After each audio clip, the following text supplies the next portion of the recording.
Hello everyone. इस video में हम आपको कुछ हिंट और सोल्यूशन प्रोवाइड करेंगे जो मॉड्यूल आपने सॉल्व किया होगा। कंस्ट्रेंट मोशन, एनएलएम और फ्रिक्शन से रिलेटेड है। इसके रिटन सोल्यूशन आपको मिल गए, फिर भी कुछ इंपॉर्टेंट पॉइंट्स जो आपके लिए हेल्पफुल होंगे मैं इस पे बोल देता हूँ कुछ कुछ क्वेश्चंस को लेकर के जो इंपॉर्टेंट क्वेश्चंस हैं। सो सपोज करो ये क्वेश्चन नंबर 5 है जिसको पढ़ेंगे और इससे रिलेटेड ये इन्फॉर्मेशन है। इसको देख करके आपको पता चलेगा कि पता क्या करना है, कंस्ट्रेंट मोशन से रिलेटेड है। तो जब कभी इस तरह से कंस्ट्रेंट मोशन का केस आता है तो जिसमें ब्लॉक नहीं होता है, तो आपको ये तो पता है कि हम समेशन टी डॉट आर या टी डॉट वी या टी डॉट ए जो भी दिया गया उसको अप्लाई करने वाले हैं। सो टी कैसे डिसाइड करेंगे, कुछ क्रिटिकल पॉइंट्स हैं उसके बारे में बात कर लेता हूँ। जब अगर कोई ब्लॉक नहीं कनेक्टेड होगा तो इसको ऐसे पॉइंट कंसीडर कीजिए, लास्ट पॉइंट को, उस लास्ट पॉइंट को वॉच कीजिए। इस लास्ट पॉइंट की जो वेलोसिटी है वो इस डायरेक्शन में है 2 मीटर पर सेकेंड, लेकिन इस पर जो टेंशन है वो किधर है?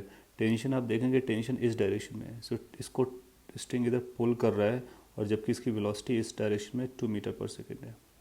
सो पॉइंट इज़ कि जब कभी इस तरह से फ्री एंड मिले आपको तो उसके लिए एक पॉइंट को आप यहाँ पे पकड़ेंगे और उस पॉइंट की वेलोसिटी ड्रॉ करेंगे जो भी आपको दी गई है, और टेंशन किस तरह लगाएंगे? Tension towards the string. That means उस पॉइंट को जस्ट लाइक ब्लॉक ट्रीट करोगे और आप बता सकते हो। तो ये इस पॉइंट के बारे में इन्फॉर्मेशन हो गया, इस पॉइंट के बारे में इन्फॉर्मेशन हो गया। फिर आप जानते हो कि ये ब्लॉक है तो फिर ये टेंशन ट्वाइस टी लेके जाएगा और ट्वाइस टी टेंशन अपसाइड होगा 2t। ये ब्लॉक पर आपने ड्रॉ किया है। अब ब्लॉक की वेलोसिटी आप एज्यूम कर सकते हो डाउन साइड की डायरेक्शन में। फिर समेशन टी डॉट वी लगाइए, जीरो कीजिए। अगर वी पॉजिटिव आता है तो इसका मतलब डाउनवर्ड डायरेक्शन है, वी नेगेटिव आता है तो डायरेक्शन हम अपवर्ड कर देंगे, राइट। बाकी ये सिंपल क्वेश्चन है, जो कॉन्सेप्ट बेस्ड है उसको आप देख सकते हो। एंड अगेन इसमें क्वेश्चन नंबर 4 5th के बारे में हमने बात किया है। फोर्थ अगेन कंस्टेंट रिलेशन का क्वेश्चन है। क्वेश्चन नंबर 8 भी कंस्टेंट रिलेशन का क्वेश्चन है और एंगल आपको गिवन है, you can apply that. Question number 7 we have done in the video itself. ये question number 9 again constant motion का है। सेम रूल लगाएंगे, यहाँ पर एक पॉइंट पकड़ेंगे, टेंशन पकड़ेंगे, वेलोसिटी पकड़ेंगे, सिमेट्रिकल है, उसको सॉल्व किया जा सकता है। जैसे क्वेश्चन नंबर 12 में पूछता है कि रीडिंग ऑफ वेइंग मशीन। तो वेइंग मशीन की जो रीडिंग बताना है इसका तो हमको नॉर्मल रिएक्शन बताना होता है। तो आप यहाँ से नॉर्मल रिएक्शन पता करोगे, इसकी रीडिंग आएगी। वेइंग मशीन नॉर्मल रिएक्शन को मेज़र करती है। अगर वेइंग मशीन का आंसर हमको केजी में देना है तो फिर अपने को क्या करना है कि फिर उसको ग्रेविटी से डिवाइड कर देना होता है। क्वेश्चन नंबर 13 जो आप यहाँ पे देख सकते हो, एक इंपॉर्टेंट क्वेश्चन है, छोटा सा क्वेश्चन है। इसने बोला है कि ये इक्विलिब्रियम पर है।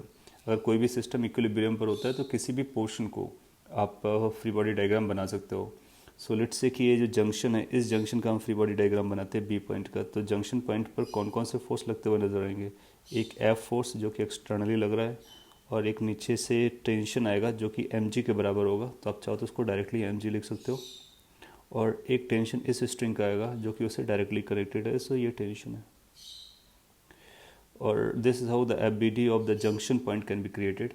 आप किसी भी पॉइंट का फ्री बॉडी डायग्राम बना सकते हो। तो ये हमने सेंटर पॉइंट, ये जंक्शन पॉइंट का बनाया। अब आपको बताना है कि टेंशन कितना होगा। सो टेंशन कई फॉर्म में लिखा जा सकता है। आप इस तरह से इसके कंपोनेंट्स कर सकते हो। अगर आप यहाँ पे कंपोनेंट कर रहे हो तो ये एंगल थीटा गिरेगा, दैट मीन्स ये एंगल थीटा हो जाएगा। सो अगर ये एंगल थीटा जाता है तो आप पाओगे ये जो कंपोनेंट आएगा वो टी कॉस थीटा हो जाएगा, और यहाँ का जो कंपोनेंट होगा वो टी साइन थीटा हो जाएगा। देन अगली लाइन में आपका आंसर आ गया। सिंस इक्विलिब्रियम पर है तो ये फोर्स आपस में इक्वल होने चाहिए, यानी T sine theta must be equal to F. So T must be equal to F by sine theta. Okay, ये क्वेश्चन नंबर 10 हम लोग ऑलरेडी सॉल्व कर चुके हैं, और ये एंगल आपको थीटा दिया गया होगा। सो इस पॉइंट की वेलोसिटी आप इधर एज्यूम करेंगे, और फिर इस तरह से कंस्टेंट पकड़ सकते हैं कि this is going to be X, this is going to be Y, and write this rule ten theta stuff. या फिर आप सीधे कह सकते हो कि इसकी ये वेलोसिटी कंपोनेंट और इसका ये वेलोसिटी कंपोनेंट आपस में इक्वल होना चाहिए, बिकॉज की रॉड जो है वो इनएक्सटेंसिबल नेचर का होता है। क्वेश्चन नंबर 11 में क्या कॉन्सेप्ट जा रहा है? इसमें आपसे पूछा कि contact forces at A and B बताना है। तो जब कभी आपको कॉन्टैक्ट फोर्सेस बताना होता है या फोर्सेस के बारे में बात करनी होती है तो आप क्या करते हो, उसका फ्री बॉडी डायग्राम बनाते हो। तो अगर आप यहाँ पे एक फ्री बॉडी डायग्राम बनाते हो इसका, इस स्टफ का, तो how this free body diagram is going to be, let me write draw like this. ये बॉडी है और कौन से फोर्सेस आने वाले हैं? एक यहाँ पर एक टेंजेंट बनाओगे जो 30 डिग्री पर इस तरह से जा रहा है, और इसके परपेंडिकुलर एक फोर्स दिखाना होगा आपको। ये नॉर्मल डायरेक्शन ए से आएगी। यहाँ पर एक टेंजेंट ड्रॉ करोगे जो कि वर्टिकल है, उसके परपेंडिकुलर एक नॉर्मल डायरेक्शन बी से आएगा, और इसका अपना खुद का वेट होगा, मास होगा। सो फ्री बॉडी डायग्राम एक टेक्निक है जो आपको बहुत हेल्प करता है ये जानने के लिए कि क्या क्या फोर्सेस एक्ट कर रहे हैं। अब आपके पास 3 फोर्सेस हो गए, इनके कंपोनेंट्स करना है और इनको सॉल्व करना है। इसके 2 कंपोनेंट कीजिए, एक हॉरिजॉन्टल एक वर्टिकल, इस एंगल को यूज़ करते हुए, और फिर हॉरिजॉन्टल फोर्सेस और वर्टिकल फोर्सेस को इक्वेट करेंगे। 2 इक्वेशन आ जाएंगी, 2 अननोन है, उनको सॉल्व किया जा सकता है, राइट। क्वेश्चन नंबर 14 के बारे में अगर हम लोग बात करते हैं तो क्वेश्चन नंबर 14 के लिए इस तरह का हम लोगों ने क्वेश्चन किया हुआ है ना। यहाँ पे क्या ऑब्जर्वेशन क्या लगाना होता है कि ये पूरा का पूरा एक साथ चलेगा। अगर आप यहाँ पुल करते हो तो या तो स्ट्रिंग ब्रेक करेगी या फिर एक साथ चलेगी। तो हम ये एज्यूम करके चलते हैं स्ट्रिंग ब्रेक नहीं करती अनटिल अनलेस वो बोलते हैं। तो आप पहले कॉम्बिनेशन का एक्सेलरेशन निकाल लीजिए। उसके लिए आपने इसका फ्री बॉडी डायग्राम एक साथ देखना है। तो केवल और केवल ये T3 फोर्स एक्सटर्नल फोर्स का काम करेगा। फिर इसके बाद में आप इतने पोर्शन का फ्री बॉडी डायग्राम बनाएंगे तो उसको कौन पुल कर रहा होगा, उसको T2 टेंशन पुल कर रहा होगा। तो फिर T2 की वैल्यू वहाँ से निकल आएगी, राइट। उसको आप सॉल्व कर सकते हो। 15 क्वेश्चन के बारे में ये बोलता है कि सिस्टम इक्विलिब्रियम पर है। सिस्टम इज इक्विलिब्रियम, इसका मतलब every part is in equilibrium, right. तो अब जब सी के बारे में बात करोगे तो यहाँ का एक टेंशन आएगा, लेट्स उसका नाम टी है, इसका वेट आएगा mg, यही 2 फोर्स होंगे तो टी की वैल्यू mg के बराबर आएगी। अगर आप ए ऑप्शन ए वाले पार्ट में भी काम करते हो तब भी आपको ये मिलेगा, क्योंकि सिमेट्रिकल है तो टी यहाँ पर भी बोल सकते हो ये mg होगा। पहले आप टी डैश बोलेंगे, फिर आप बोलेंगे टी डैश की वैल्यू टी के बराबर आ रही है, so there is no issue, you can simply say कि दे आर इक्वल। इसके बाद इनको इक्विलिब्रियम बना दिया है। अब आप ये जंक्शन पॉइंट को इक्विलिब्रियम बनाइए। जब इसको आप इक्विलिब्रियम पे लगाएंगे यानी सारे फोर्स दिखाएंगे तो वो टी इसका इधर एक्ट करेगा, इसका टी इधर एक्ट करेगा, और इसका वेट कैपिटल mg नीचे की तरफ एक्ट करेगा। डायरेक्टली मैं कैपिटल mg लिख रहा हूँ। फिर आप देखोगे कि ये टेंशन के जो कंपोनेंट्स आएंगे, यहाँ पर इस तरह से एक लाइन ड्रॉ कर सकते हो, और ये बोलोगे कि अगर ये एंगल थीटा है तो ये भी थीटा जाएगा सिमेट्रिकल के लिए, और ये टेंशन के 2 कंपोनेंट्स ऊपर आएंगे और 2 कंपोनेंट्स इधर आएंगे। ये हॉरिजॉन्टल कंपोनेंट एक दूसरे को बैलेंस करेंगे। तो हम वैसे भी टोटल फोर्स बैलेंस करना चाह रहे थे, तो टी साइन थीटा बैलेंस हो जाएगा। यहाँ पर आएगा 2t कॉस थीटा। अच्छा, अगर वर्टिकल बैलेंस होना है तो क्या हम ये क्लेम कर सकते हैं कि ये 2t कॉस थीटा की जो वैल्यू है 2t कॉस थीटा, इसकी वैल्यू कैपिटल mg के बराबर होनी चाहिए। सो t की वैल्यू कितनी, या फिर कॉस थीटा की वैल्यू कितनी होनी चाहिए, कैसे भी हम लोग समझ सकते हैं इसको। आप ऐसा बोलो कि कॉस थीटा की जो वैल्यू आनी चाहिए that should be equal to mg/2 × t, और t की वैल्यू स्मॉल mg, ये कैपिटल mg है तो ये बनेगा capital mg divide by 2 times small mg। और हम लोग जानते हैं कॉस थीटा की वैल्यू मैथमेटिक्स से कि लेस देन इक्वल टू 1 होती है। तो यहाँ से आपको एक कंक्लूजन पता चल जाएगा कि m should be less than और इक्वल टू 2m। इक्वालिटी वो केस आएगा जिस केस में ये जस्ट उस कंडीशन में रहेगा, और अदरवाइज हम बोलेंगे कि लेस देन वाला केस आना चाहिए। सो बी पार्ट को मार्क कर देंगे। Okay, I hope you got to know कि इक्वालिटी क्यों नहीं आएगा। इक्वालिटी इसलिए नहीं आएगा क्योंकि इक्वालिटी आने का मतलब हुआ थीटा की वैल्यू 0 होनी चाहिए, तभी कॉस थीटा कॉस 0 1 होगा, और ये थीटा डेफिनेटली 0 नहीं है, इसलिए हम इसको इक्वालिटी को हटा करके इन इक्वालिटी पर आंसर को लगाएंगे। कभी आपसे इस तरह से भी क्वेश्चन आता है कि string most likely to break, बहुत सारे स्ट्रिंग्स होंगे और आपसे पूछा जाएगा कौन सा ब्रेक के होने की प्रोबेबिलिटी ज़्यादा होगी। तो स्ट्रिंग ब्रेक होने का मतलब होता है उसका टेंशन ज़्यादा होना चाहिए। जिसका टेंशन ज़्यादा होगा वो जल्दी ब्रेक करेगा ऑफ कोर्स, और ये सिंपल सा पॉइंट हम यूज़ करते हैं। जैसे ABCDs ने 4 केसेस दिए गए और सभी का वेट W दिया गया, तो हम फ्री बॉडी डायग्राम बनाएंगे। जैसे कि फर्स्ट का बनाते हैं तो इसमें एक टेंशन इधर लग रहा है, सिमेट्रिकल है, तो दूसरे में भी वही टेंशन लगेगा, तो T और T की वैल्यू W के बराबर हो जाएगी। सेकेंड केस में T इधर लगेगा और T इधर लगेगा, फिर W के बराबर होगी। फिर ये एंगल, इनके बीच का एंगल कम ज़्यादा हो रहा है। सो कैसे डिसाइड करते हैं, राइट। सो किस सपोज करिए एंगल थीटा है तो इसके BD में एक W नीचे लगेगा, और अगर इसको ये इक्विलिब्रियम पर रहेगा, मूव कर नहीं सकता है, तो इन T के 2 कंपोनेंट आएंगे, ये हॉरिजॉन्टल कंपोनेंट एक दूसरे को कैंसिल कर जाएंगे। और अगर हम वर्टिकल कंपोनेंट की बात करें तो ये बनेगा 2t कॉस थीटा बाई 2। हम डायरेक्टली लिख रहे हैं, आपको समझ में आना चाहिए।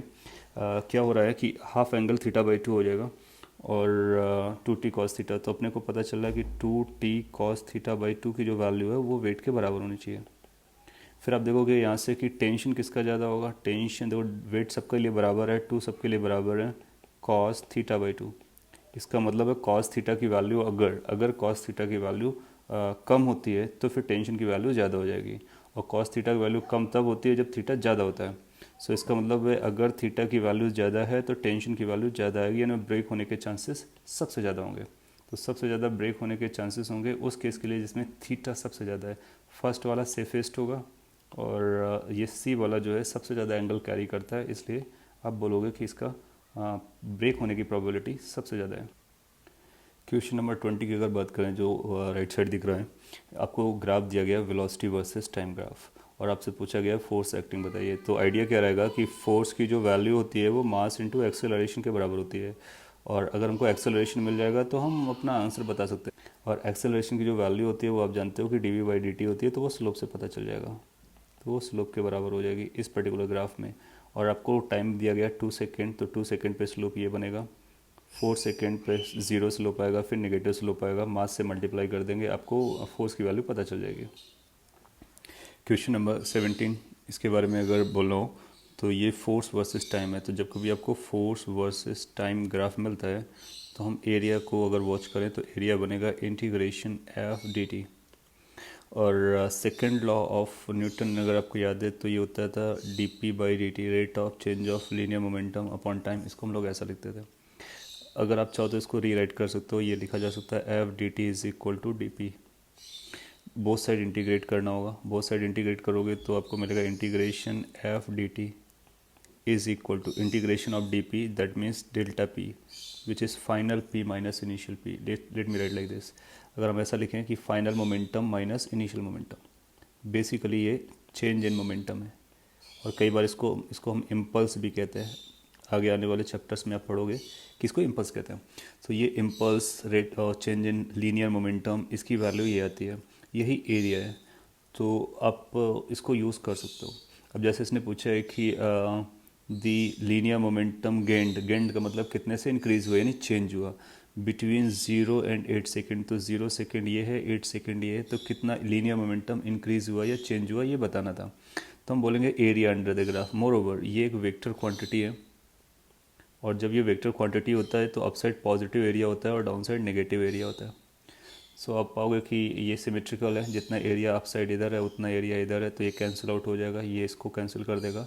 तो ओवरऑल आप पाओगे कि जितना प्लस अमाउंट होगा उतना माइनस अमाउंट होगा, तो टोटल चेंज इन मोमेंटम और इम्पल्स की वैल्यू कितनी आ जाएगी, 0 इस पर्टिकुलर एग्जाम्पल में। और अदरवाइज़ क्या होता है कि हम पॉजिटिव को लिखेंगे, नेगेटिव को लिखेंगे, फिर उनको एडजस्ट करेंगे, ऐड करेंगे, और अपने को आंसर मिलता है। क्वेश्चन नंबर 18 भी एग्जैक्टली सेम फॉर्मेट पर है, इसी फॉर्मूले पे बेस्ड है। इसने पूछा है कि एंगल बताइए, तो पी को वेक्टर के फॉर्म में लिखेंगे। ये क्वेश्चन हम लोग पहले भी सॉल्व कर चुके हैं। पी एक्स आई कैप प्लस पी वाई जे कैप, आप ऐसा लिखोगे, और फिर एक फोर्स को कैलकुलेट करोगे using derivative of this D P by D T. जब आप इसको यूज़ करोगे, डिफ्रेंशिएट करोगे, तो ये कॉस माइनस साइन में जाएगा और साइन कॉस में जाएगा, और फिर दोनों को डॉट प्रोडक्ट करोगे तो डॉट प्रोडक्ट ज़ीरो आ जाएगा। तो पी डॉट एफ करके चेक कीजिए, ये ज़ीरो आ जाएगा। अगर दो वेक्टर्स का डॉट प्रोडक्ट ज़ीरो आता है, यानी वेक्टर रूल अप्लाई कर सकते हैं, तो हम बोलेंगे कि एंगल कितना होना चाहिए, 90 डिग्री का एंगल आना चाहिए, तभी ऐसा हो सकता है, राइट। क्वेश्चन नंबर 21 की अगर हम बात करें तो ratio of contact force between the blocks. तो बिटवीन द ब्लॉक्स यहाँ पे जो नॉर्मल रिएक्शंस लग रहे होंगे जो कि इंटरनल फोर्स है, उनके रेशियोज चाहिए। तो आपको क्या करना होगा कि पहले आप अगेन ये पाएंगे कि ये दोनों बॉडी एक साथ चलेगा, तो एक्सेलरेशन निकालो, फिर सिंगल बॉडी का बी डी बनाओ, यहाँ का नॉर्मल रिएक्शन निकल आएगा। सिमिलरली इसको आगे मानो किसी एक बॉडी का बी डी बनाओ, और उससे उससे उससे उसका नॉर्मल निकल आएगा, फिर यहाँ के नॉर्मल को N1 बोलो, इसके नॉर्मल को N2 बोलो, फिर दोनों का रेशियो निकालो, अपने को आंसर मिल जाएगा। क्वेश्चन नंबर 22 के लिए एवरीथिंग इज़ फाइन, बस इसमें आप ग्रेविटेशनल फोर्स लगाना मत भूलिएगा, mg फोर्स और लगेगा, टी है क्योंकि ये वर्टिकली जा रहा है, rest will be obvious. Question number 23 की अगर आप बात करते हैं तो इस पर जो रोप है उसके पास मास है। तो जब मासफुल रोप होगा तो आप उसको बोलोगे कि ये रोप है और इस पर टेंशन फोर्स वगैरह लग रहा है। तो ऊपर फोर्स आपने लगाया है 100 न्यूटन, डाउन साइड आपने लगाया है 70 न्यूटन, और इसका मास 5 kg है। तो इस पर एक और फोर्स आपको दिखाना होगा 50 न्यूटन का बिकॉज ऑफ वेट। अब total force down side up side आपको पता चल गया, डाउन साइड आएगा 120, सो ये डाउन साइड की तरफ एक्सेलरेट करेगा, उसका एक्सेलरेशन निकाल दीजिए। एक्सेलरेशन कैसे निकालेंगे, 70 + 50 - 100 इज़ इक्वल टू 5 × ए, यहाँ से ए की वैल्यू आएगी जो कि डाउनवर्ड आएगा। फिर आपसे पूछता है कि tension of the mid point बताइए। जब कभी मिड पॉइंट का टेंशन बताना होता है तो फिर उसको मिड पॉइंट से हम कट करके वॉच करते हैं। तो अगर मिड पॉइंट से कट करके वॉच करोगे तो either you watch down side और you watch up side, it will work. अगर हम लोग डाउन साइड वॉच करते हैं तो इसकी लेंथ आधी हो गई तो इसका वेट भी आधा हो गया होगा, राइट। तो इस पर एक तो 70 का तो एक्सटर्नल फोर्स लग रहा था, साथ ही साथ इसका mg वाला फोर्स लगेगा जो कि अब 25 हो जाएगा, हाफ हो गया। और यहाँ पर एक टेंशन फोर्स आएगा, टेंशन फोर्स अप साइड होता है, इसके साथ एक्सेलरेशन ए लगेगा। अब न्यूटन की इक्वेशन इसके लिए लगा लीजिए जो कि आएगी 25 + 70 - t is equal to mass which is now 2.5 × A, जो कि यहाँ से निकल के आया था। इसको सॉल्व करने के बाद आपको required information that means tension की वैल्यू पता चल जाएगी। क्वेश्चन नंबर 24 के बारे में अगर हम लोग बात करते हैं, सो ये इसने बोला है कि सिंपल टाइप का एडवर्ड जैसा मशीन है क्वेश्चन नंबर 24 में, बट एक मास ज़्यादा दिया गया। तो लेट्स से कि एक मास m1 है जो कि बहुत बड़ा है और एक दूसरा मास m2 है जो कि बहुत छोटा है, राइट। और m की वैल्यू बहुत ज़्यादा बड़ी है स्मॉल m के कंपैरिजन में। अगर ऐसा कभी केस आएगा तो आप पाओगे कि small m by capital M की वैल्यू 1 से बहुत छोटी आ जाती है ना। अगर ऐसा कुछ चल रहा है तो हम जानते हैं कि टेंशन कितना आता है, टेंशन फोर्स आता है, डायरेक्टली आप लोग यूज़ कर सकते हो 2m1 m2 upon m1 + m2। अगर इसमें इनकी वैल्यूज़ को रख देते हैं या फिर फॉर्मेट ऑफ जिस फॉर्मेट में हमने फोर्स मासेस को एज्यूम किया उसको रखते हैं तो आप पाओगे कि ये 2 small m capital M divide by small m plus capital M into G के बराबर आ जाएगी। और यहाँ पे लिटिल बिट मैथमेटिक्स है, वो कौन सी मैथमेटिक्स है देखते हैं। इस कैपिटल M से आपको डिवाइड कर देना चाहिए, तो ये बनेगा 2mg divide by 1 plus small m by capital M। अभी हम लोगों ने बात की small m by capital M 1 से बहुत छोटा है, इट्स वेरी वेरी स्मॉल। तो इसके अगर 1 में आप इसको ऐड करोगे तो कोई खास फ़र्क नहीं पड़ेगा, तो इसको अप्रॉक्सीमेटली बराबर करोगे 2mg छोटा वाला m डिवाइड बाई 1 + 0, उसको अप्रॉक्सीमेटली 0 मान लेंगे। तो इसका मतलब इसकी जो वैल्यू आएगी रफली 2mg के बराबर आएगी। इसका मतलब उसमें टेंशन कितना होगा 2mg। और आपसे पूछा गया पुली में कितना फोर्स लग रहा होगा, पुली तो कुछ इस तरह से लगाते हैं आप, तो एक टेंशन इधर से आएगा एक टेंशन इधर से आएगा, तो 2 टेंशन लग रहा होगा और 2mg का डबल करने का मतलब 4mg के बराबर हो जाएगा, राइट। क्वेश्चन नंबर 27 जो यहाँ पे लिखा हुआ है you can think of acceleration पूछा है, you know the direct formula, you can use that. Questions 25 we have dealt with this kind of questions। यहाँ पे जो डिफरेंस है 2mg का फोर्स लगाना एक अलग स्टोरी है और 2mg का फोर्स लगाना और 2mg का मास हैंग करने में डिफरेंस होता है। क्या डिफरेंस होता है, जब आप फोर्स लगाते हो तो स्ट्रिंग का टेंशन फोर्स के बराबर हो जाता है, लेकिन जब आप मास हैंग करते हो तो टेंशन की जो वैल्यू होती है वो 2mg नहीं होती है, क्योंकि फिर इसका एबीडी बनाना होता है, इसके पास एक्सेलरेशन आता है और उससे सॉल्व करते हैं। तो जब कभी स्ट्रिंग पर फोर्स अप्लाई किया जाए, जिस स्ट्रिंग पे कोई भी फोर्स अप्लाई करोगे उसका टेंशन उस फोर्स के बराबर हो जाता है, राइट। और इसका टेंशन कितना होता है वो आप जानते हो कि टी डैश को अगर हम डायरेक्टली लिखें तो 2m और 2m, you remember 2m1 m2 upon into G upon m1 + m2 that is 3m। अगर इसको ध्यान से ऑब्जर्व करो तो ये 4mg/3 आ रहा है टी डैश की वैल्यू, और यहाँ पर कितना आ रहा था, ये आ रहा था 2mg। यहाँ से एक बात और भी समझ में आने वाली है कि इसका जो टेंशन आ रहा है वो कम आ रहा है जबकि इस पे टेंशन ज़्यादा है। तो अगर फोर्स लगाते हो तो डायरेक्ट टेंशन में ट्रांसमिट होता है, अदरवाइज कम हो जाता है। बाकी आप उसको कैलकुलेट कर सकते हो। Question number 28 it's just like ये एडवर्ड मशीन, बट यहाँ पर 2 ब्लॉक हैं तो यहाँ पर एक बीच में और स्ट्रिंग है, उसके बारे में भी हम लिख सकते हैं।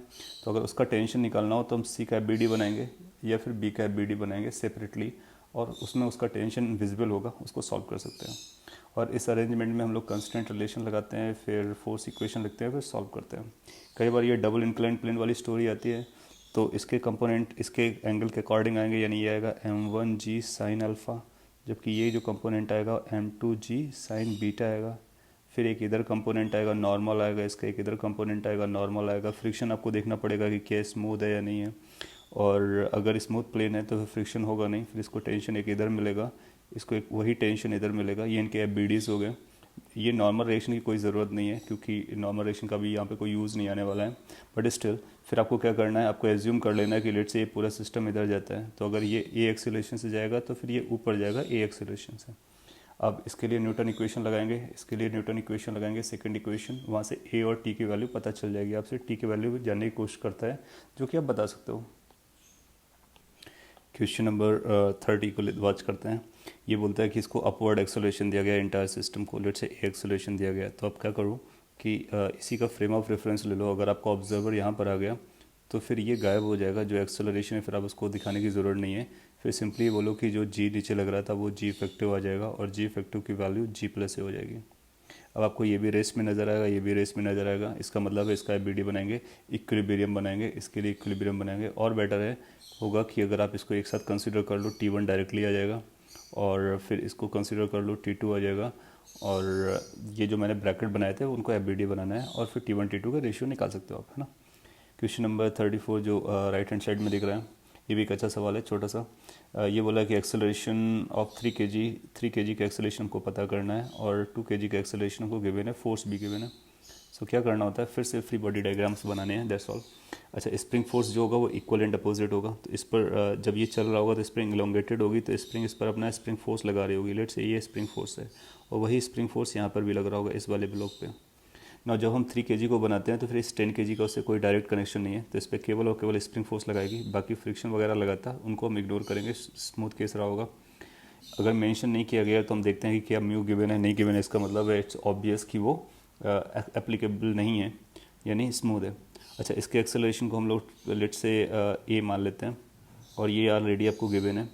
तो 2 kg के लिए न्यूटन इक्वेशन क्या बनेगी, 10 - F स्प्रिंग फोर्स, इसकी जो वैल्यू है वो 2 × 2 इसका मास है, 2 एक्सेलरेशन है, तो m × a 2 × 2 के बराबर हो जाएगी। यहाँ से स्प्रिंग फोर्स के बारे में आपको पता चल जाएगा। ये 4 हो गया, 6 न्यूटन का स्प्रिंग फोर्स लग रहा है। अब आप इसका फ्री बॉडी डायग्राम आपके सामने अवेलेबल है, तो उसके लिए इक्वेशन क्या है कि total force in the forward direction is equal to mass × acceleration. यहाँ से एक्सेलरेशन की वैल्यू आपको पता चल जाएगी, राइट। क्वेश्चन नंबर 35, आपने F फोर्स लगाया। अभी हम लोगों ने बात किया कि किसी भी स्ट्रिंग में अगर आप फोर्स लगाते हो वही उसका टेंशन बनता है, तो यहाँ पे टेंशन T आएगा, यहाँ पर भी टेंशन T आएगा, और ये नीचे वेट कितना लग रहा होगा, 180। तो ये बैलेंस करेंगे, यानी 2T की वैल्यू 180 हो जाएगी। तो यहाँ से T निकल आया और हम फिर क्लेम करेंगे T की वैल्यू F के बराबर होगी, या F की वैल्यू T के बराबर होगी, वहाँ से अपना आंसर दे सकते हो।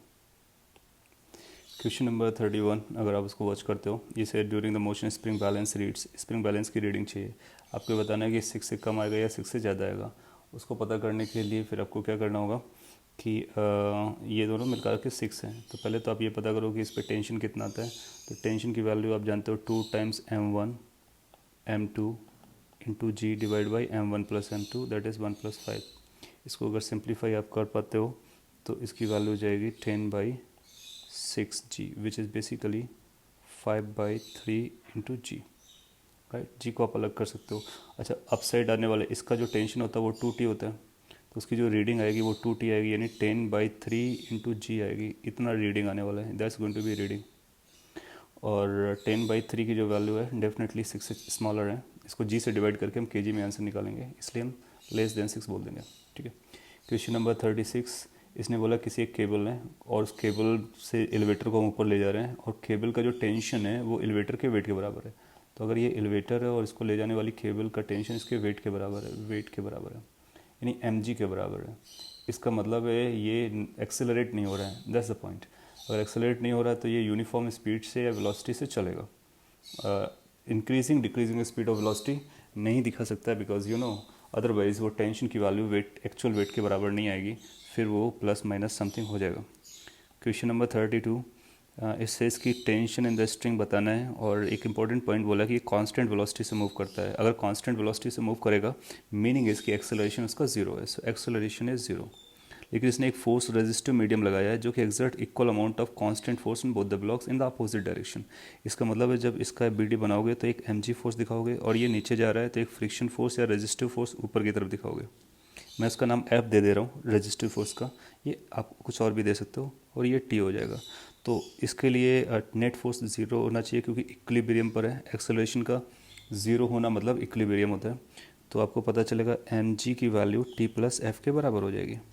इसका जब आप BD बनाओगे तो आप पाओगे इसको t पुल कर रहा था, क्योंकि फॉरवर्ड जा रहा है तो फ्रिक्शन या रेजिस्टिव फोर्स बैक साइड लग रहा होगा, तो t की वैल्यू f के बराबर हो जाएगी।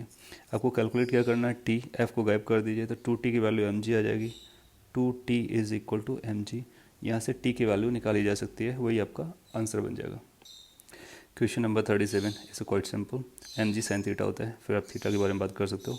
क्वेश्चन नंबर 38 भी हैव टॉक्ड अबाउट कि अगर ये जी साइन थीटा से जाएगा तो इसके रिस्पेक्ट में अगर आप बात करोगे तो एक शूडो एक्सेलरेशन इधर आएगा और वो जी साइन थीटा के कंपोनेंट को बैलेंस करेगा, तो ये वर्टिकल रहेगा।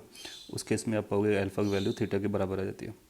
ना क्वेश्चन नंबर 33 के बारे में बात करें। इसने बोला एक मंकी है जो वर्टिकल रोप पे राइज कर रहा है, तो एक इस तरह से रोप बना लो और इस रोप पर एक मंकी को राइज करा दो। अगर ये मंकी और लेट से कोई ऑब्जेक्ट है जो ऊपर चलता है तो मैक्सिमम एक्सेलरेशन कितना गेन कर सकता है, तो लेट से वो ए एक्सेलरेशन से जाता है।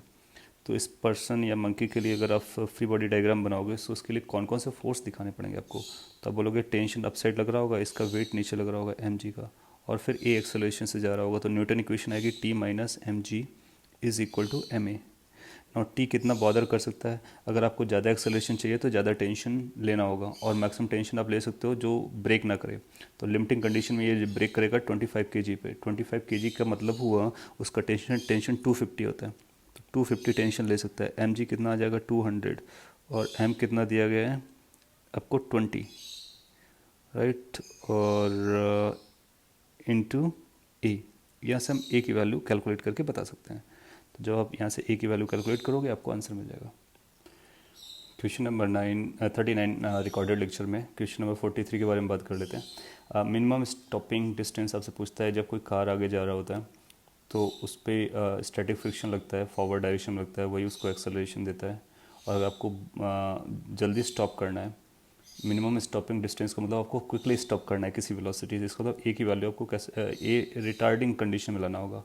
तो स्टॉप करने के लिए फिर ब्रेक लगाएंगे तो ए पीछे आएगा, और ए क्या ना कैसा आना चाहिए, मैक्सिमम आना चाहिए।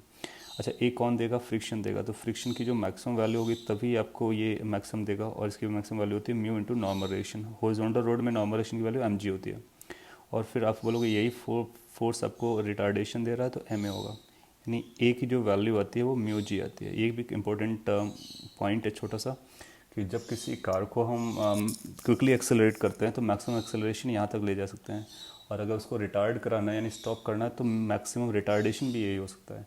अब इसको अगर रिटार्डेशन या एक्सेलरेशन को आप ध्यान से वॉच करो तो इस पर मास का कोई रोल नहीं आता है।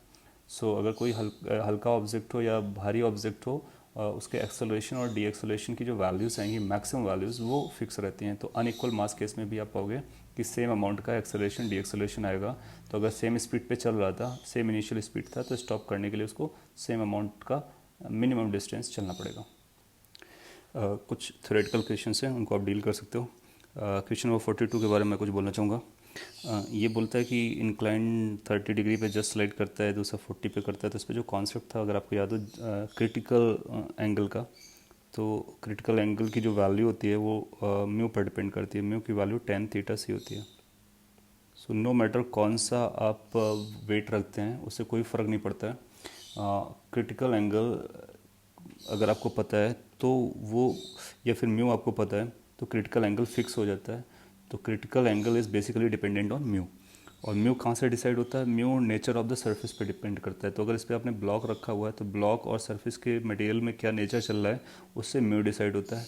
और म्यू फिक्स है, इसका मतलब थीटा से क्रिटिकल एंगल फिक्स है। इसका मतलब है अगर कोई ऑब्जेक्ट है 30 डिग्री पर वो जस्ट स्लाइड करना स्टार्ट करता है, इसका मतलब उस मटेरियल से बना हुआ कोई भी ऑब्जेक्ट आप रखोगे वो भी 30 डिग्री पर ही स्लाइड करना स्टार्ट करेगा। और अगर दूसरा ब्लॉक आपने जो प्लेस किया है इसका मतलब वो डिफरेंट मटेरियल का है, या फिर ऐसा है कि उसके लिए इन दो इस पेयर ऑफ सरफेस के लिए म्यू की वैल्यू अलग है। तो उस तरह के मटेरियल के लिए वो हमेशा 40 पर ही स्लाइड करना स्टार्ट करेगा। इससे इसका मास से कोई कनेक्शन नहीं होता है। तो ये अपने आप में बताने की कोशिश करता है कि इसका मास से कोई कनेक्शन नहीं है। Since that there is no relation with mass, इसका मतलब मास की वैल्यू ए की बड़ी हो सकती है, बी की बड़ी हो सकती है, कुछ भी हो सकता है, राइट। क्वेश्चन नंबर 46 के बारे में अगर हम बात करें तो इस तरह का क्वेश्चन आता है। अगर फोर्स आपने वर्टिकल लगाया तो फिर से अगेन आपको क्या करना होगा, फ्री बॉडी डायग्राम ड्रॉ करना होगा इस ब्लॉक का। अगर मैं यहीं पे ड्रॉ करता तो आपको mg नीचे मिलेगा और एक नॉर्मल रिएक्शन ऊपर की तरफ मिलेगा जो कि ग्राउंड लगा रहा होगा, और इस फोर्स के दो कंपोनेंट करेंगे एफ और एफ, तो ये बनेगा एफ कॉस थीटा थीटा वाला, और ये एफ साइन थीटा। जनरली ये मिस हो जाता है, डोंट मिस दैट, कि नॉर्मल रेशन को हम एम जी लिखते हैं। ऐसा ज़रूरी नहीं कि हर बार ये नॉर्मल रेशन की वैल्यू एम जी है। अच्छा, ये एफ कॉस थीटा इसको टेंडेंसी क्रिएट कराएगा तो ये फॉरवर्ड ले जाएगा, तो ये बैकवर्ड की डायरेक्शन में फ्रिक्शन को लेकर के आएगा। और एक्सेलरेशन आपको चाहिए तो हम पता कर सकते हैं कि एक्सेलरेशन कितना आएगा। तो उसके लिए इक्वेशन बनाएंगे F cos theta minus small F is equal to M into A. ये आपको एक्सेलरेशन की वैल्यू बता देगा, लेकिन इसमें एफ़ को पुट करने की ज़रूरत है। एफ इज़ अ फ्रिक्शन की वैल्यू होगी म्यू इंटू नॉर्मल रिएक्शन, और नॉर्मल रिएक्शन की वैल्यू कितनी आएगी, आपको वर्टिकल फोर्स बैलेंस करने पड़ेंगे। तो नॉर्मल रिएक्शन की वैल्यू के लिए आप लिखोगे N plus F sine theta, इनका सम एम जी के बराबर था, तो normal reaction will be M G minus F sine theta. तो ये बनेगा mu M G minus F sine theta. Now इस एफ की वैल्यू को आप यहाँ पे सब्सटीट्यूट करोगे इस वाली इक्वेशन पे, और जैसे आपने यहाँ पे रखा फिर एफ को एक तरफ यहाँ से ए की वैल्यू कैलकुलेट कर लोगे, सिंप्लीफाई करोगे, आपको एक आंसर मिल जाएगा।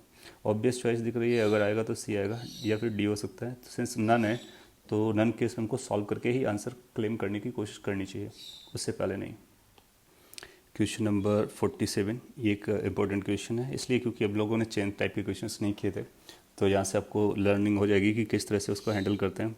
तो इसने बोला है कि एक टेबल है, तो लेट्स से ये टेबल है और इस टेबल पर एक चेन रखा हुआ है जो कि कुछ हैंग कर रहा है। सो इस तरह से चेन रखा हुआ है and certain part of it is hanging.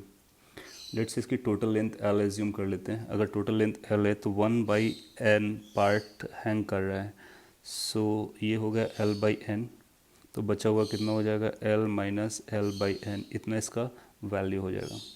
Now होगा क्या, अगर इसका आप बी डी बनाएंगे तो इतना जो पोर्शन है ऊपर, इस वाले पोर्शन पे फ्रिक्शन लग रहा होगा, और फ्रिक्शन किधर लग रहा होगा, फ्रिक्शन बैकवर्ड लग रहा होगा, तो इस पर फ्रिक्शन बैकवर्ड लग रहा होगा, और इसका जो वेट होगा वो डाउनवर्ड लग रहा होगा mg। तो ये जो वेट है डाउनवर्ड वाला वो इसको पुल करने की कोशिश कराएगा और फ्रिक्शन को रोकने की कोशिश करेगा, और लिमिटिंग कंडीशन में आप पाओगे कि ये वेट l/n का वेट और इसके फ्रिक्शन की वैल्यू बराबर हो जानी चाहिए।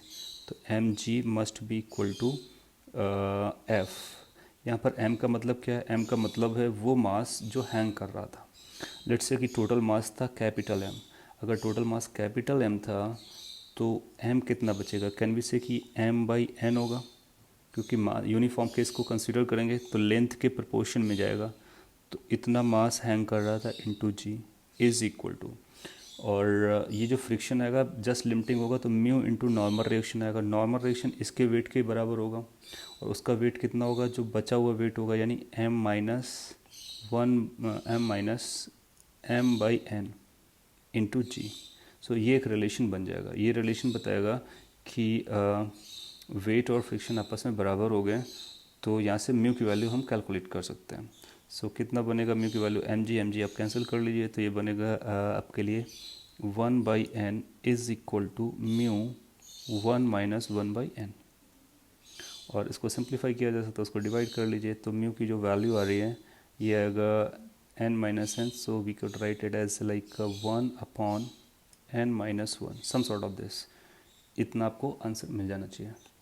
फॉर क्वेश्चन नंबर 48, इस तरह के सिंपल क्वेश्चंस आते हैं जो अभी हम लोगों ने बात किया था कि अगर कोई ऑब्जेक्ट किसी सरफेस पे चल रहा है, प्लेन सरफेस पे, राइट, तो उस पर एक रिटार्डेशन फोर्स लगता है, फ्रिक्शन, और उसकी वजह से इसकी फ्रिक्शन की वैल्यू कितनी होती है, F which is mu mg, और यही इसको रिटार्डिंग फोर्स ma देने वाला है। तो आप याद रख सकते हो a की वैल्यू म्यू जी के बराबर आती है। सो कोई भी अगर ऑब्जेक्ट या ब्लॉक है और प्लेन सरफेस पे चलता है तो उस पर रिटार्डेशन म्यू जी कब आता है, वो किसकी वजह से आता है, फ्रिक्शन की वजह से आता है, जो कि यहाँ से कैलकुलेट किया जा सकता है।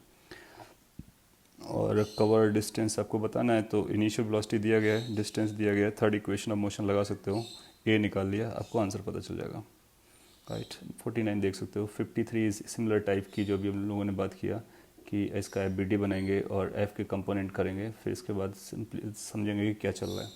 क्वेश्चन नंबर 54 के लिए इस पे दो तरह के केस इन्वॉल्व करता है, smooth inclined as well as rough inclined. तो जब कोई ऑब्जेक्ट स्मूथ इंक्लाइंड पे रखा जाता है तो उसका हम एफ बी डी बना सकते हैं। लेट्स से स्मूथ है, इसका मतलब म्यू की वैल्यू कितना है, 0 है। तो इसका जो एक्सेलरेशन डाउन साइड आता है वो आप जानते हो, let's call it as A1। A1 की वैल्यू जी साइन थीटा होती है। कैसे निकाला, बहुत simple, M G sine theta का फोर्स नीचे लगेगा और एम से डिवाइड करेंगे तो आपको एक्सेलरेशन की वैल्यू पता चल जाएगी। हाउएवर अगर ये इंक्लिनेशन के म्यू की वैल्यू 0 नहीं है, नॉन ज़ीरो है, तो फिर कितना एक्सेलरेशन नीचे लगता है, उसकी वैल्यू भी आप याद रख सकते हो, G sine theta minus mu cos theta. इसको प्रूफ कर सकते हो। कैसे प्रूफ करना है, इसका एफ बी डी बनाओ। एम जी साइन थीटा का फोर्स नीचे आएगा और एन एफ का फोर्स बैक साइड आएगा, सिंस ये एक्सेलरेट हो रहा है यानी काइनेटिक फ्रिक्शन होगा, उससे mu M G sine cos theta आएगा, तो इसलिए ये आ जाता है। इसलिए आप इसको याद रख सकते हो, ये एक रिजल्ट है जो इंक्लाइंड प्लेन में एक्सेलरेशन के बारे में बताता है। अब आपको एक्सेलरेशंस पता चल गए। अगर एक बार एक्सेलरेशंस पता चल गए तो आप स्टोरी बता सकते हो। जैसे बोलता है कि सेम डिस्टेंस चलने के लिए ये सेम इंक्लिनेशन होना चाहिए, सेम वर्ड है। और एक बार वेलोसिटी v अचीव होती है, दूसरी बार वेलोसिटी कितनी होती है, v/n। So use this final velocity. आपको पता है इनिशियल वेलोसिटी 0 थी, एक्सेलरेशन दोनों केस के दिए गए हैं और डिस्टेंस बराबर है। दोनों को रिलेट कर लोगे, जैसे ही आप रिलेट करोगे तो आपको अप्रोप्रिएट आंसर पता चल जाएगा, राइट। क्वेश्चन नंबर 50 के बारे में अगर बात करें तो इसने बोला a box is lying on horizontal floor compartment, train चलता है left to right. So let's say कि एक ये ट्रेन है और इस यहाँ पर एक बॉक्स रखा हुआ और ट्रेन इधर चल रहा है, और लेकिन ये डी एक्सेलरेट हो रहा है। डी एक्सेलरेट हो रहा है, इसका मतलब ए की वैल्यू पीछे रही होगी। सो अगर आपने अपना ऑब्जर्वर अंदर रखा हुआ है तो उस ट्रेन के रिस्पेक्ट में हम बात करेंगे। तो जब ये फ्लोर है, ट्रेन फ्लोर है, तो ट्रेन में ये ऑब्जर्वर बैठा हुआ है। इसके लिए अब जब आप बी डी ड्रॉ करोगे तो आप पाओगे कि इस पर स्यूडो फोर्स लगेगा। तो ट्रेन के रिस्पेक्ट में बी डी कैसा बनेगा, ये ऑब्जेक्ट है, मैं ट्रेन के रिस्पेक्ट में बना रहा हूँ माइंडेड। सो आपको पता चलेगा कि स्यूडो फोर्स इधर आएगा एम ए का। ये स्यूडो फोर्स किसने लगाया है, ये कॉन्सेप्चुअली आया है क्योंकि नॉन इनर्शियल फ्रेम था। अच्छा, और कौन से फोर्सेस लग रहे होंगे, उन फोर्सेस के बारे में बात करते हैं। एक फोर्सेस अप साइड लग रहा होगा जिसको आप नॉर्मल रिएक्शन कहोगे, ये ग्राउंड लगाएगा यानी फ्लोर लगाएगा, फ्लोर। और स्यूडो फोर्सेस को आगे ले जाने की कोशिश करेगा तो फ्रिक्शन इस पर पीछे आएगा, राइट। और इसके बाद इसका अपना खुद का एम जी फोर्स होगा, वो आप दिखा सकते हो। ना यहाँ पर जो इंटरेस्ट चल रहा है वो इस बात पे चल रहा है कि रिएक्शन बाय द फ्लोर। जब कभी ऐसा वर्ड आता है कि रिएक्शन बाय द फ्लोर, इसका मतलब है total force applied by the floor. Floor दो तरह से फोर्स लगाता है, कोई भी सरफेस, कॉन्टैक्ट सरफेस दो तरह से फोर्स लगाता है, एक तो नॉर्मल वर्जन और दूसरा फ्रिक्शन वर्जन। सो इन दोनों का रिजल्टेंट आपको चाहिए था। तो normal force is acting in the upward direction and the friction is acting in this direction. तो कैन वी आइडेंटिफाई कि किधर नेट फोर्स एक्ट कर रहा होगा। आप पाओगे जो नेट फोर्स एक्ट कर रहा होगा वो इसका रिजल्टेंट होगा। तो net reaction force will be somewhere there, so that is going to be the net reaction force. आपको चार ऑप्शन में रिएक्शन दिखाएगा, ये जमेगा नहीं, ये जमेगा नहीं, ये आपको जम जाएगा, ये नहीं जमेगा क्योंकि इसमें स्यूडो अपोजिट लगाया गया है। तो इस तरह से हम बता सकते हैं। एक अच्छा सवाल था जिसमें एफ बी डी और स्यूडो फोर्स को समझने के लिए कुछ इंपॉर्टेंट पॉइंट्स थे। इसके बाद में क्वेश्चन नंबर 52 एग्जैक्टली वही है जो भी 54 के बारे में बात किया था। एक बार स्मूथ केस है, इसमें टाइम के बारे में बात करता है कि एक में कम टाइम लगता है स्मूथ केस में, और दूसरा फ्रिक्शन है, फ्रिक्शन अब्सेंस है। तो एक्सेलरेशन का जो डेफिनेशन बताया, एक्सेलरेशन लीजिए G sine theta minus mu cos theta, और अगर म्यू है तो उसको रखना है वरना उसको ज़ीरो कर देना है। फिर काइनेमेटिक इक्वेशंस लगा देनी है। Question number 55, this KG mass surface area इतना है और स्लाइड करना स्टार्ट करता है 30 डिग्री पे। Keeping mass same, surface area double कर दिया गया है, तो आप बताओगे कि किस एंगल पे स्लाइड करेगा। अगेन अगर कोई सरफेस स्लाइड करना स्टार्ट करता है या कोई ब्लॉक स्लाइड करना स्टार्ट करता है तो उसके लिए क्रिटिकल एंगल होता है, और किस एंगल पे स्लाइड करता है, क्रिटिकल एंगल का 10 version is equal to mu होता है। इसमें ना तो मास का इन्वॉल्वमेंट है ना ही इसमें एरिया का इन्वॉल्वमेंट है, इसलिए आप बोलोगे अभी भी उसी एंगल पर स्लाइड करेगा जिस एंगल पर वो पहले स्लाइड किया करता था। Okay, so these were the explanations of the questions of exercise 1 of your module. Okay, thank you.